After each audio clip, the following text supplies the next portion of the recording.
Le journal de la ville, le premier magazine de l'information provinciale.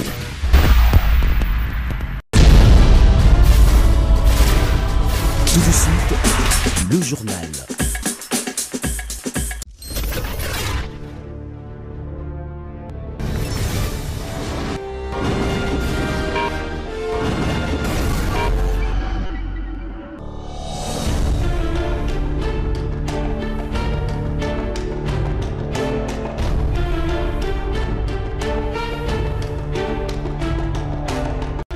Bienvenue à cette session d'information du journal de la ville. Mesdames et messieurs, merci de nous suivre avec beaucoup de plaisir. Le journal de la ville, le premier magazine de l'information provinciale.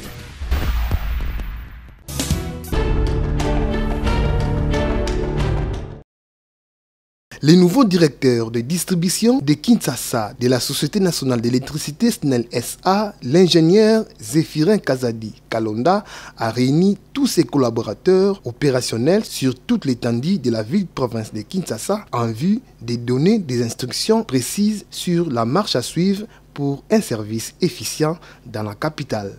Après un état des lieux sévère, le nouveau DDK a fustigé les comportements qui participent à la dégradation du produit et des services que la SNEL SA est censée rendre à la population. C'est là avant de répercuter les instructions strictes du directeur général, le professeur ingénieur Teddy Luamba, qui veut améliorer la desserte à Kinshasa et dans le reste du pays.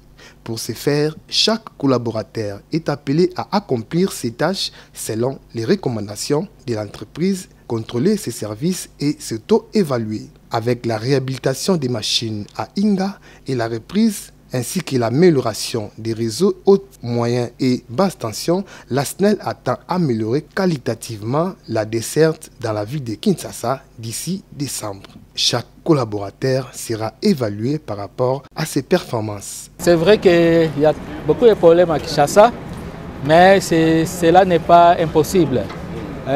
L'amélioration, comme je viens de le dire, nous devons faire tout de notre mieux.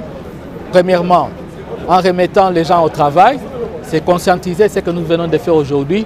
On a conscientisé les agents pour qu'ils deviennent actifs, que les clients se sentent prêts avec les services que nous avons, comme les services publics d'électricité.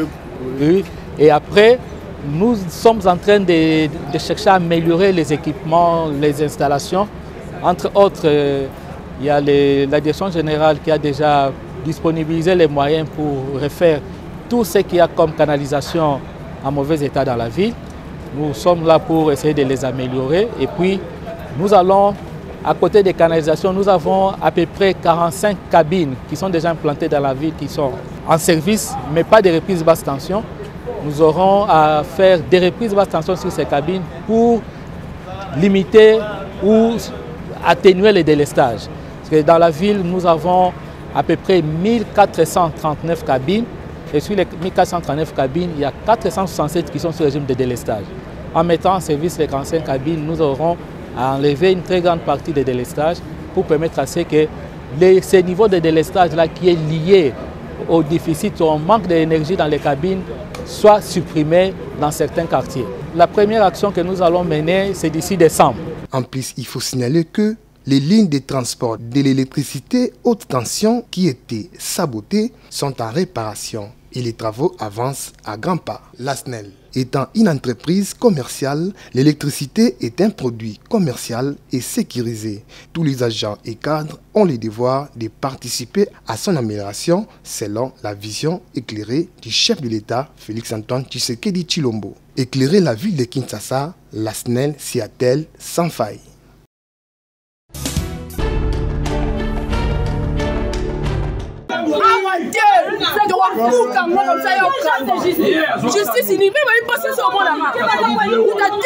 Crise au sein de l'Union nationale de travailleurs du Congo UNTC après la suspension de tous les bureaux journaliers dirigés par Modeste Amédée Sibundongala pour mégestion par le comité exécutif, l'organe compétent de l'UNTC selon les statuts. Le comité de crise mis en place s'est dit surpris de voir les huissiers du tribunal s'amener avec la notification notification pour la réhabilitation du bureau journalier avec à sa tête Modeste Sibundongala ce mercredi 22 octobre 2025 dans le bureau UNTC sans être notifié.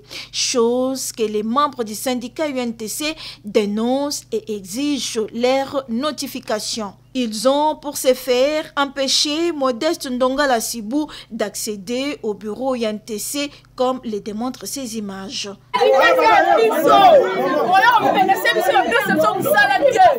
Thierry Bono Mangala, l'un des membres du comité de crise INTC, explique.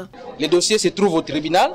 Le jugement avant dire droit a été prononcé. Le huissier devait venir nous signifier. Malheureusement, le huissier est venu avec l'intéressé le réhabiliter directement, sans suivre la procédure judiciaire comme nous le savons. Parce que selon ce que nous savons, qu'on doit d'abord signifier au syndicat ou à la partie le jugement tel que ça a été pris. C'est après que, s'il faut exécuter ce que le tribunal a décidé, on va exécuter. Mais malheureusement, les huissiers s'amènent et avec la notification et avec la personne soi-disant réhabilitée pour l'installer. C'est ce que les travailleurs n'ont pas voulu, mais plutôt les délégués syndicaux ainsi que d'autres militants de l'UNTC qui n'ont pas été d'accord et ils ont demandé à ce que le camarade qui était venu pour sa réinstallation puisse rentrer. Pour le comité de crise, le bureau journalier est suspendu jusqu'à l'organisation du congrès UNTC prévu au mois de mars prochain. Vous voulez être notifié pour oui, bien sûr. Soit réhabilité. Bien. Les travailleurs, nous sommes des légalistes. Lorsqu'il y a un jugement, il faut notifier à la partie. C'est à la partie de voir est-ce que on va interjeter appel ou bien on va accepter le jugement tel que c'est dit. Mais pour l'instant, la volonté des travailleurs est qu'ils ne veulent plus de notre camarade président Ndongala Modeste Amédée, qu'il soit réhabilité dans notre syndicat. Son sort sera dit lorsque on va décider au Congrès. Toutefois, le bureau du comité de crise UNTC reste ouvert et attend sa notification sur les jugements avant du droit prononcé par le tribunal. Nous irons jusqu'au bout.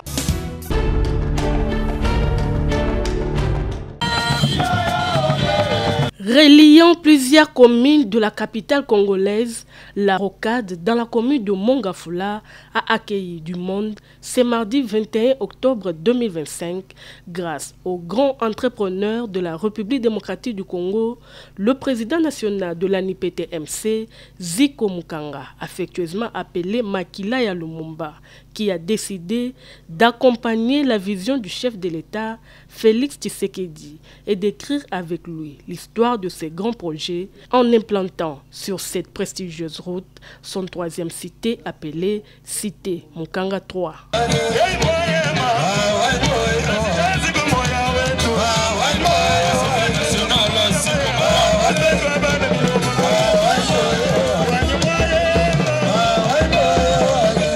En présence des autorités politico-administratives, des chefs coutumiers, membres de l'ANIPTMC et une foule de Congolais venus de tous les coins de la capitale, le digne fils du pays a lancé officiellement la vente des parcelles aux cités Mukanga 3 à un prix abordable. Une façon pour lui de trouver la solution au problème des logements et de donner l'opportunité à chaque Congolais de devenir propriétaire. Président Zukalaka qui est Tokofongola pe Mukanga 3, Mukanga 3 ezali awa na Mongafula na rocade au chef de l'État zali kosala ndebo moni tolobaki koma kolo lopangu na mbongo ya muke na sima ya kotambola na commune ya Nsele commune ya Maluku ndebo moni événement esalemi lelo keno peuple congolais nyonso akokana kozwa pe sika ya kofanda tolobaki ba parcelle awa tozali ko banda à partir de kaka ya $2500 ce qui yo pesi kaka $1000 to pesi yo lopango mapango ya 2500 ezali mapango ya 5000 ezali mapango ya 10000 ezali awa ezali rocade toko banda koya chaque mardi moto nyonso ya kolinga ke mardi nyonso oya kozwa pe lopango awa okokana koya. L'homme à la vision de l'aigle avertit le peuple congolais de faire attention aux escrocs. Na bandeko ebele tozali koloba ete escroquerie ekoti makasi soko olingi ozwa lopango na voie normale yaka omona président siko babiro na ngai ezali direction na ngai ezali na Victoire na Kalamu na avenue Victoire à 42 babiro ezali oye na voie normale mpona ozwa esika na parce que baescro bazali ebele keba na baescro soko olingi okoma kolo lopango leka na nzela ya président siko mpona ozwa esika na wana ndenge ya normal. Par ailleurs, le grand bâtisseur, le président Zico Mukanga, promet aux Kinois de passer des meilleures festivités de fin d'année avec le lancement dans les marchés de Kinshasa dans les jours qui viennent de ces différentes sortes de poissons à un prix abordable. Cadeau signé Zico Mukanga, Makilaya Lumumba.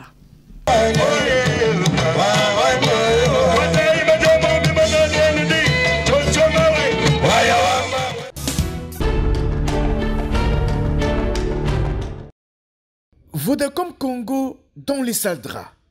Cette société de télécommunications est sommée par la justice congolaise de payer des dommages et intérêts à M. Gabriel Chabani, PDG de Congo Web, SARL, pour avoir bloqué pendant 1 année et demie et sans raison valable sa SIM de contacts privés. Curieusement, après avoir été reconnu coupable au niveau du tribunal de commerce qui lui a demandé de réouvrir la SIM de Gabriel Chabani et de lui payer les dommages et intérêts, Vodacom Congo s'engage dans les dilatoires. Alors que la décision du tribunal de commerce l'avait obligé de réouvrir la SIM de Gabriel Chabani et de lui payer les dommages et intérêts, Vodacom Congo exécute la décision judiciaire en partie. Depuis 2 mois, Vodacom Congo a réouvert la SIM de M. Gabriel Chabani, mais sans payer les dommages et intérêts. Contre toute attente, la société de télécommunications est allée secrètement faire opposition au tribunal de commerce avant de faire appel à la cour d'appel de Kinshasa-Gombe. C'est par hasard, en passant au greffe, que le conseil de M. Gabriel Chabani va découvrir à la fois l'opposition et l'appel. C'est là que Gabriel Chabani va faire à son tour un appel incident. Nous sommes à la cour d'appel de Kinshasa-Gombe pour les intérêts de notre client ici présent, M. Chabani, qui s'oppose à la société Vodacom. La société Vodacom a été boostée au niveau du premier degré, c'est-à-dire au tribunal de commerce de Kinshasa-Gombe toujours. Ils sont venus en appel, mais par une pratique qui ne se justifie pas. Ils nous ont mis dans les gouffres, c'est-à-dire ils sont venus en appel, mais ils n'ont pas signifié. Nous, en tant que les singes qui connaissent mieux comment jongler dans les arbres, nous sommes venus dénicher cela. Et nous voici, nous sommes en deuxième audience. L'appel incident de M. Gabriel Chabani vise à contraindre Vodacom Congo à venir plaider. Étonnamment, le jour de l'audience, en appel, Vodacom sollicite une remise de 3 semaines parce qu'elle n'étant pas encore prêt. Pourtant, c'est elle-même qui avait fait appel. Au lieu de 3 semaines, la cour d'appel a accordé une remise de 2 semaines fermes. Pour les conseils de M. Gabriel Chabani, il s'agit tout simplement des dilatoires de Vodacom Congo. L'audience était publique, tout le monde a compris qu'il n'y avait pas besoin de venir en appel parce que pour nous, nous considérons comme des dilatoires purement et simplement. On a renvoyé l'affaire pour le 5 novembre. Je pense que le 5, nous allons éventer le droit pour dénicher, pour démontrer les comportements des grandes sociétés de communication qui dérangent leurs clients en privant la communication d'entrée et de sortie en même temps. Mais qu'est-ce qui oppose réellement Gabriel Chabani à Vodacom Congo? Pour la petite histoire, tout commence en 2018 à travers une lettre daté du 21 septembre 2018, Vodacom Congo écrit à la société Shabani Recording pour réclamer sa créance de 284 $. Pourtant, la société Shabani Recording est une personne morale différente de Gabriel Shabani, personne physique. Le constat sur la lettre trahit la culpabilité des Vodacom, un document sans sceau ni signature. Mais dans la même correspondance, Vodacom Congo s'excuse par précaution à Shabani Recording de lui avoir écrit dans l'hypothèse où il aurait déjà réglé la facture. Les choses sont restées ainsi pendant 6 ans. En 2024, Vodacom Congo se fait justice en bloquant la carte SIM de M. Gabriel Shabani, qui n'est pas la société Shabani Recording. La SIM de Gabriel Shabani est bloquée pendant, vous pouvez vous en douter, 1 année et demie. Pourtant, au même moment de son blocage, la SIM détenait une somme de 52 $. Même le blocage en soi n'a pas non plus rapporté de l'argent à Vodacom Congo. De quoi suspecter l'intention de nuire. Voilà qui a poussé M. Gabriel Shabani à saisir le tribunal de commerce.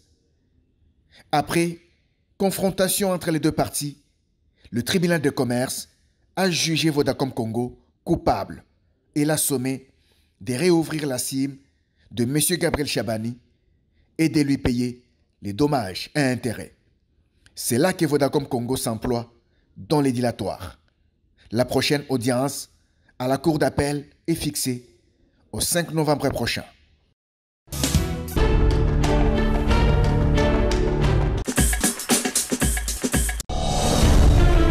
Ça n'est fini avec cette session d'information du journal de la ville. Mesdames et messieurs, merci de nous avoir suivis. Le prochain numéro est prévu pour ce vendredi. D'ici là, portez-vous bien.